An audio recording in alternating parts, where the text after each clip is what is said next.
Yo, Bachi 2007 back at you with another one.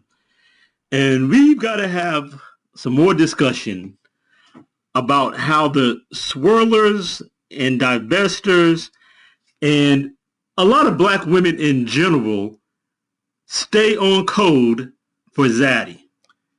So I came across this today where this person who I've never heard of before, this is a black woman, and she's kissing Nick Fuentes at the Fresh and Fit show, as you can see in the background. And apparently this happened after the show, kind of off camera, off of video camera, but somebody got a picture of it. She posed, she knows she's posing to take a picture. And Nick Fuentes, if you don't recall, is the white supremacist that Kanye West was taking to go see Trump, that they got in trouble about a year ago. He's the same white supremacist that Pearl had on Just Pearly Things that got her up in the whole row a few months back, where black people and her black partners, content creator partners, abandoned ship on her eventually because he's an avowed white supremacist and neo-Nazi. And this so-called pro-black woman is kissing on him. Before we get into this more in-depthly, kiss the like button with your cursor. Also consider subscribing and hitting the notification bell.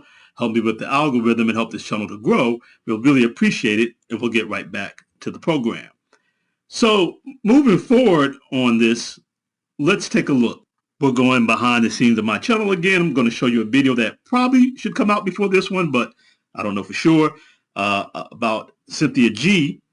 And there's a portion in here that's going to be germane to what we're discussing today about how a number of sisters, they really want to portray themselves as they're the most pro-black. They're just the most down for the cause, down for the family. They ride on brothers and have everything to say about what black men are doing and how we're not showing up to cast the right votes like they are, and they're saving the community, and it's all them. And you see what they end up doing. But I talked about that in this video too, so let's play a piece of this. She's been demonetized by YouTube for her hate. She is the queen of the W.D. Griffin handmaidens. That's what I call these black women who are so pro-black, as a matter of fact. She's epitomized by black women like this who want to bend over backwards to try to imitate white women with this golden retriever mutt mop on her head and talking the same mutt mop nonsense, such as this. But I want you to see how anti-black this comment is. When white women or other races wear wigs and makeup, y'all don't tell them, oh, let me see what you look like under the wig. Let me see what you look like under the makeup. Y'all just tell them that they're pretty. I mean, Kim Kardashian wears lace fronts and makeup all the time, and never do I see people ask her what she looks like without the makeup or what she looks like under the wig. And the reason for that is because we've seen her without the wigs and without the makeup. And more of the reason to it is the extensions she puts in her hair are akin to her hair. She's not a black woman with, quote, real Asian hair, looking like a golden retriever mutt mop is on her head.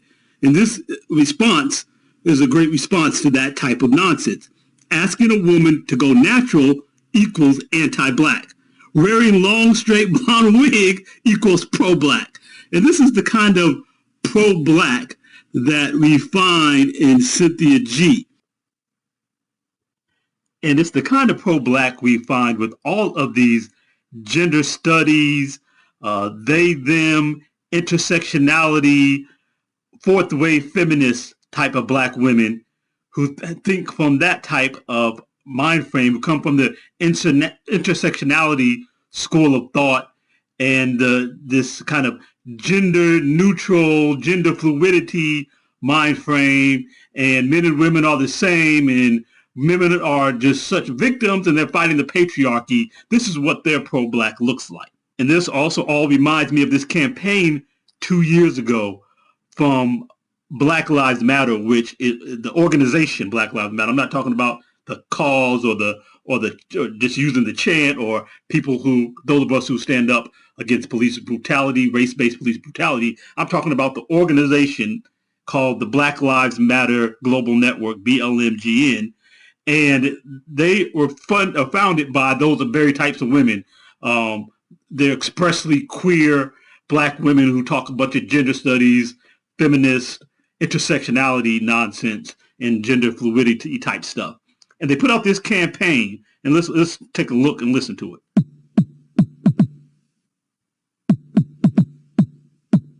It's your girl, Shayna.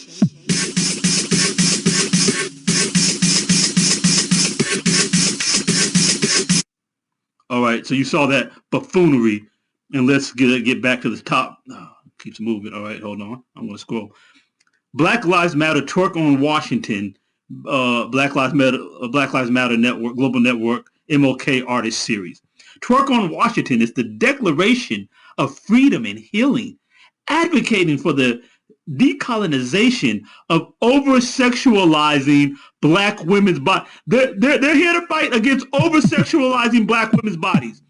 This is fighting against over-sexualizing Black women's bodies. It's your girl, Shayna. With her bent over, with her hands and all her backside out, jiggling and wobbling with the cheddar cheese all in the camera, booty split wide open, directed at the camera, at the viewer.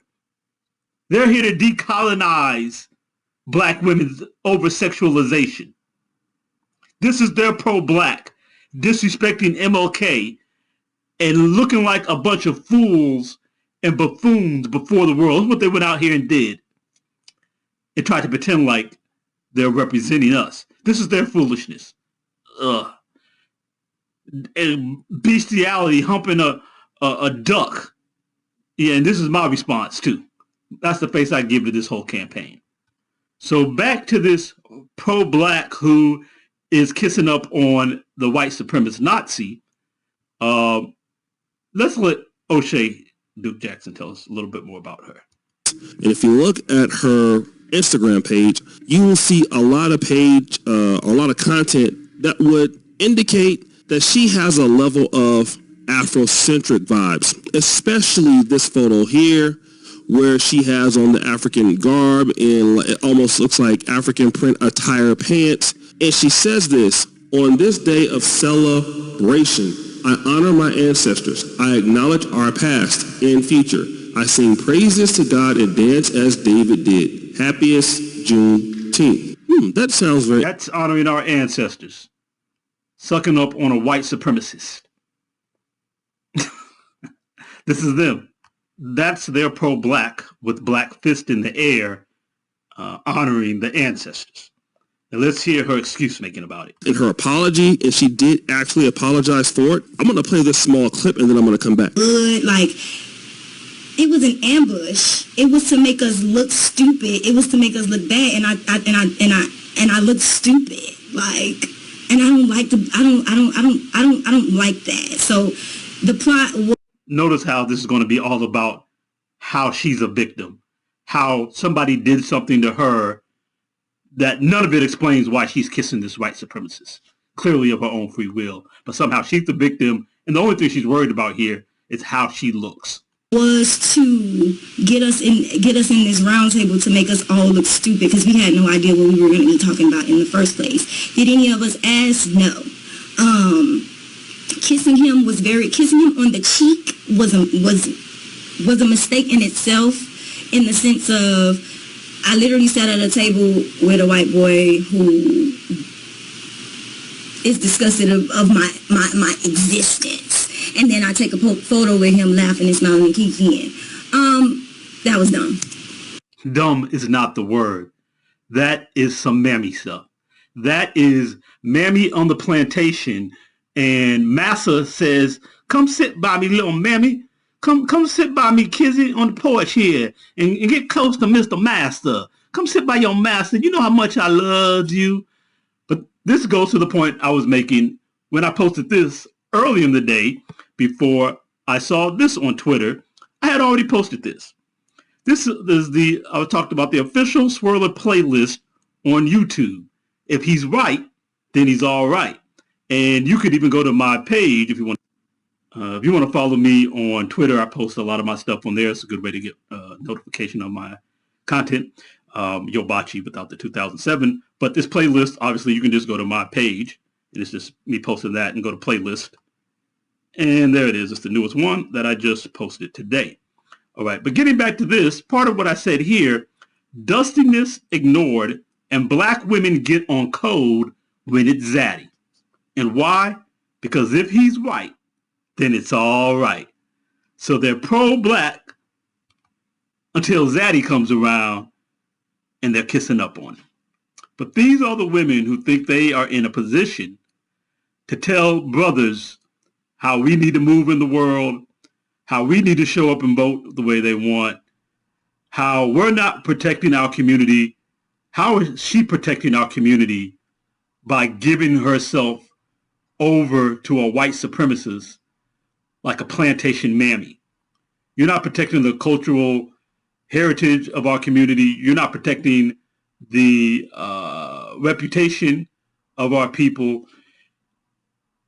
And the thing is, this is why we don't need to listen to them. That's the bottom line. We don't need to be listening to these holier than thou, blacker than thou, snooty, down-talking, intersectionalist, gender study, so-called pro-black feminist, which feminists just ain't pro-black. I'm sorry. Feminism is a betrayal of blackness. It's a betrayal of any faith standard. We just need to discard them, and we need to stay on code as men about what we know that we need to do to lead ourselves, then to lead our families, and to lead our community. And so this is just what I want to point out today. When you guys are hearing these women talk, a lot of this crap that they talk, you need to stop acquiescing to it. You need to dismiss it and understand where it's coming from. You understand the hypocrisy of the people who it's coming from. And you need to be able to stand on your square, dismiss that, and know to stay on your path. Subscribe, hit the notification bell to come back for more. Like this video up, please. Yobachi 2007. I'm out.